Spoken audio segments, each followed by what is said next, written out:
السلام عليكم ورحمة الله وبركاته. سنجدا أكمل في نجيم كيسن بالآلة بقجرات رمضان يوم الفكاتمه أكمل سنجر موتما يرو ما كنا بيجو بالشاجر يوكا موتما الدنيا تنا بالشاجر إنه يرني ويسنجافة إنه يتني ديبستني فنيجاني فنيجرو akka mataa kiyyaatitti mootummaan yookaan mootummaa COVID-19 kun baay'ee haala baay'ee ta'een saffisaa jira.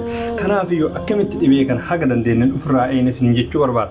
Kanaaf iyyuu hundumti keessan iyyuu sidaafuu haalli jiru nama dhiibtu waan ta'eef maataa'uu waan dandeenyu numatti kennu bakka hojii olleechuu. Bakka hojiititti wantoonni yookaan nu barbaachisu maal fa'a akka jedhu walumaan laallaa turtii kiyya daqiiqaa muraasa booda. Hayyee innis maal yoo kan jettan taate dhibeen coronavirus yookaan COVID-19 kun magaalaa Qaxardoo keessatti baay'ee haala baay'ee ta'een saffisaan baay'ee dabalaa jira. Guyyaa kaleessaatiif guyyaa hadhaa kana waan baay'ee nama yaachisuudha. Kanaafiyyuu yaa ilmaan Oromoo akka of eegdan haga dandeettanitti kan nama eegu Rabbuma. Nuti immoo of eeggannoo akka hin goone ni beeka. Haa ta'u garuu haga dandeenyetti mee of haa eegnu silaafiyyuu mana taa'aa jedhaniitiin turaniyyuu mana hin bayinaa jedhan mana taa'uun dammoo haalli jireenyaa akka ulfaataa ta'e namatti nu bulmaan beekne jechuudha. Kanaaf maal gochuutti nurra jiraata kan jedhu gaafii nama hundaati. Yeroo jalqabaatiif yaa'u akkuma beektan gama imbaasii Itoophiyaatiin qarqaarsa tokko godhamaatiin yeroo wanti sunis humaa waan baay'ee yookaan namoota keenyaaf wanni baay'ee waan ta'amaa jiru natti fakkaata.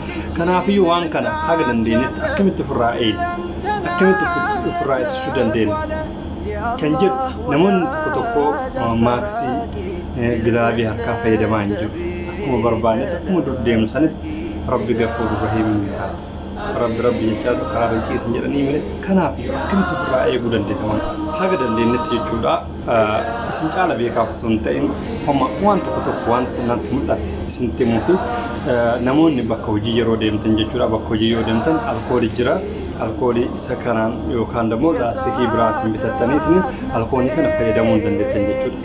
Alkoolii kana fayyadamtanii harka keessanitti rigattanii as keessa akkuma asin dura ogeessonni fayyaa yookaan immoo gama sooshaal miidiyaatiinis yaalaa jirtan waan ta'eef akkaatuma asin dura isin barsiisanitti osoo baay'inaan itti fayyadamne yookaan immoo yeroo hojii leeka deemnu taate kiisha keenya kaawwanne akka kanarratti xiqqaallee waan jiruuf kiisii keenya kaawwanneetiin osoo deemne ammallee maaksii jechuudha. Maaksii isa kana jechuudha. Maaksii isa kana jechuu osoo fayyadamne gama gubbaa kanaan akkuma argitan sibiila qaba. Gama sibiilaa kana gara funyaan keenya gooneetiin maaksii kanas osoo fayyadamne irra caalatti ammallee gilaabii jechuudha. Isa kana jechuun gilaabii jechuun isa kana gilaabii kana jechuun kan harkaa jechuudha. Gilaabii kanas haga dandeenyetti jechuudha fayyadamuu qabna. Maaliif yeroo ammaa kana dhibeen haala saffisaa ta'een babal'ataa jira biyya kana keessatti biyya magaalaa Qaxardoo kana keessatti. Kanaafiyyuu wanta kana namarraa eegu Rabbuma of eegnee of baasuu dhabnu haga dandeenyetti ofirraa eeguun dirqama natti fakkaata. Wantoota nuun jedhan dhageeffatuun dirqama. Wanta ogeessi fayyaa nuun jedhu dhageeffatuun nurra jiraata. Maaliif nuti hojii deemnaa iddoo hojiitti sibiila adda addaa harkaan qabannaa kan hojjennu lammii biyya biraa waliin waan hojjennu wanta jarri nu ajajjisan kaasuun keenya oolu waan ta'eef namichi yookaan warroonni lammii biraa kanatti waliin dheedu sun nama akkamii akka ta'e yookaan nama dhibee kana qabu yoo haa ta'u dhibee kana hin qabne yoo haa ta'u wanti kun waan hin mul'anne akka ogeessi fayyaa jedhatti bultii 14 booda mul'ata waan dhibeen vaayirasii qaama namaa seenee bultii 14 booda mul'ata waan jedhameef kanaaf wanta san beekuu hin dandeenye. Kanaafuu waa tuttuquu irratti faa qusannu yaa Oromoo teenna wantoota argine kaasuu haa dhiibnu. Irra caalatti maaksii yookaan gilaabii kana godhattee hojjechuu hin dandeettu. Gilaabii kana godhatanii hojjechuu hin danda'ani.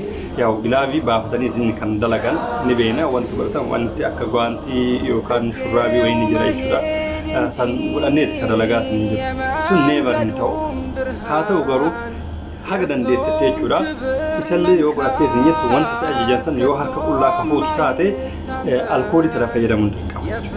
Alkoolii tana harka keetitti facaaftee adada wanta san dalayduun adada wanta namichi si ajajisan yookaan wanta akka sibiila wanta qara qabu gilaabii harkaa godhatanii hojjechuu waan danda'amneef akka tokko alkoolii kana fuutee kiisha kan kee kaawwattee yeroo wanta sibiila ta'e kaaftu waan akka meeshaa jira wantoota meeshaa mura wantoota adda addaatu jechuun wanti ittiin hojjennu ni beeknu martin jechuudha.